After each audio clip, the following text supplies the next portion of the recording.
for leadership, door stoppers since 1980 with Reagan's first election, and that in the Reagan administration, he implemented more than 50%, just over 50% of their recommendations. Then under Trump, it was over 60%.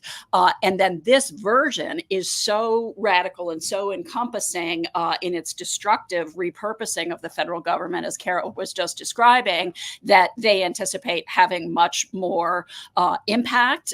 So will it be 100%? Probably not. But do they want to be 75 or 80%? Absolutely. And that 75 or 80% could be crucial. I want to just note here, too, I've been following the chat, and nice to see some of our Republican MAGA friends with us, having a chance to hear a different point of view.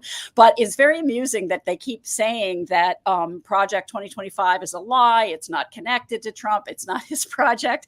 And I would just, as a professor, urge them maybe to go and do their homework, because in fact, the same people who were designing his platform, the Agenda 47, are some of the same people who are involved in Project 2025. And the head of Project 2025 was caught in a sting operation on tape, just saying that Trump is, of course, denying this now because it's impolitic to be supporting it, but he totally supports it. He's worked with them. He knows what it is. He's taken private flights with the head of the Heritage Foundation. So he's in this up to his eyeballs. And so if you believe him on this or anything else, including that he won the election, including that there's not a problem with climate and all the other, what is it, more than 30,000 lies that journalists have counted have come from that man's mouth, you're going to have a hell of a future, as a lot of good people in Western North Carolina who trusted him are now finding out, because they stopped action on the climate. They stopped all this environmental protection. As Carol said, they'd make it worse with what they're going to do